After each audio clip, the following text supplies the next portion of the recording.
problema na Honda Beat niya. Naputol yung kanyang ano, exhaust bolt sa may cylinder head.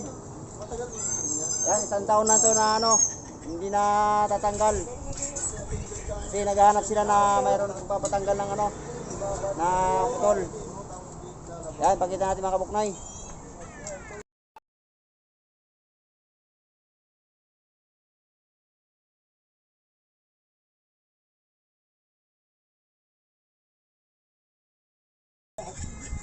So mga kabuknoy, ito yung gagawin natin na Honda Beat.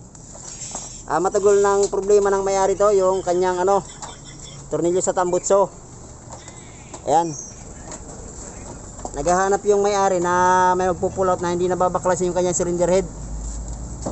Yun, nasabihan siya ng tao ko na nagpupull out tayo ng ano, mga ganong problema. Ayan. Wala pa si mga kabuknoy. Ito yung putol niya. Kaya nagsasaga yung may-ari na kahit singaw yung ano niya, yung tambutso. Kaya tatanggalin natin yan.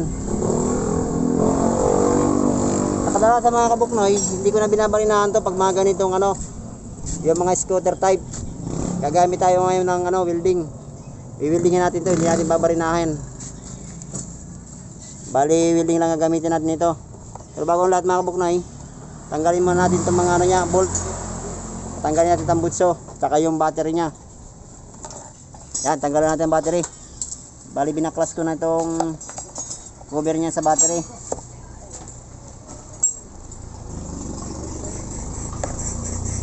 Hindi tayo gagamit ngayon ng ano, barina.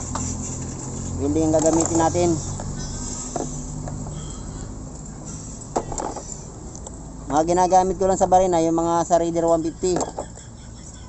Yun, may barinahan ko lang yun. Pero sa mga ganitong scooter, welding ang ginagamit ko.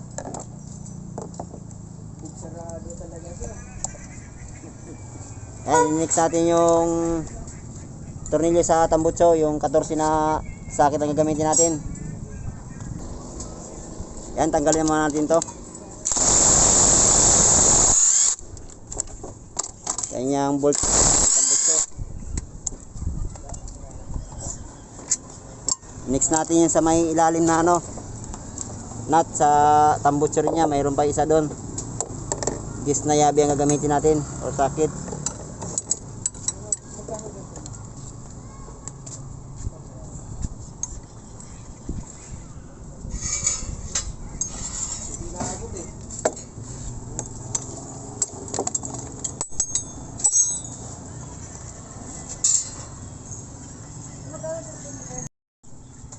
So ayan, natanggalan natin.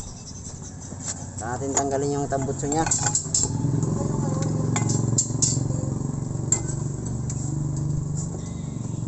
So ayan mga kabuknoy, pakita ko muna sa inyo yung ano, tornilyo ng sa may cylinder head niya.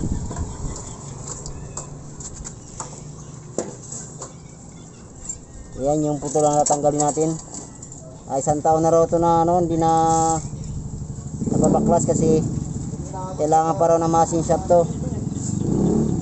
Yung buti may nakapagsabi sa kanya na nagtatanggal tayo ng ano, ganitong problema sa tambutso na putol. Yan, pakita ko sa mga kabuknoy. Yan mga kabuknoy, i-weldingan natin ng ano, maridadagdagan natin muna bago dugtungan.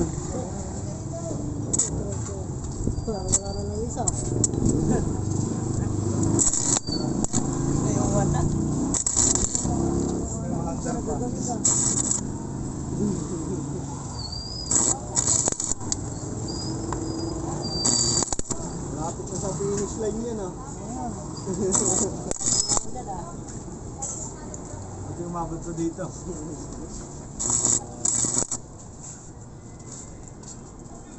Okay mga kabuknoy, na-weldingan na natin.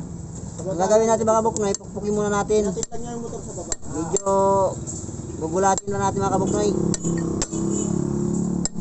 bago natin dugtungan.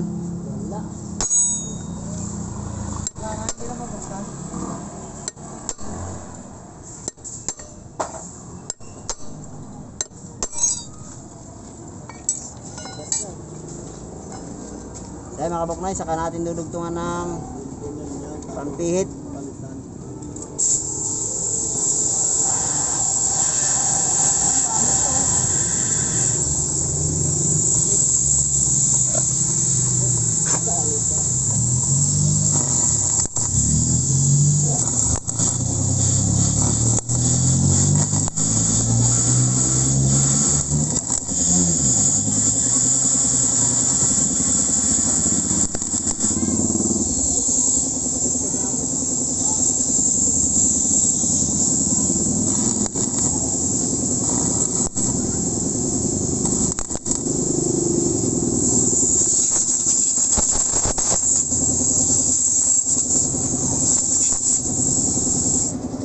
dagdagan natin ng welding.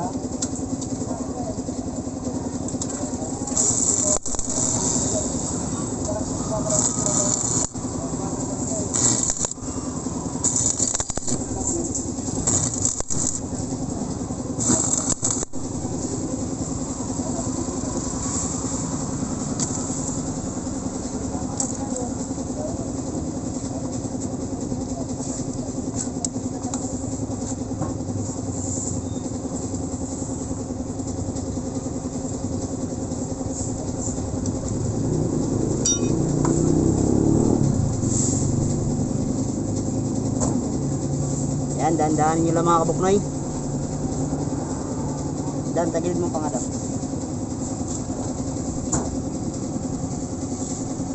Sige pa dam. Tagilid mo pa dam.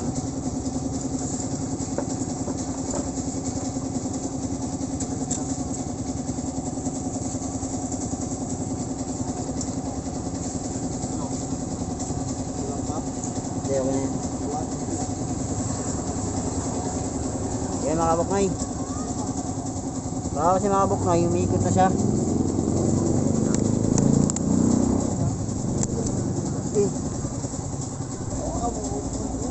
Ayan. Napapansin mga kabuknoy, umiikot na. 50 na naman ito mamaya.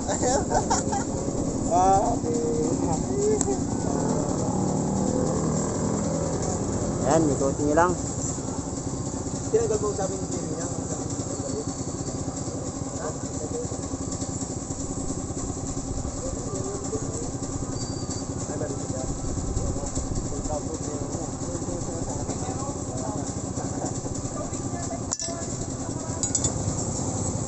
Yan mga kabuknoy, natanggal na natin yung bolt sa kanyang cylinder head.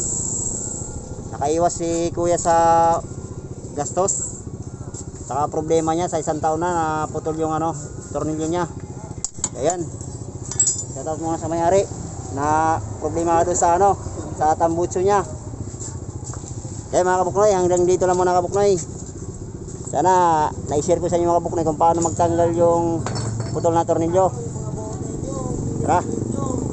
Bye-bye.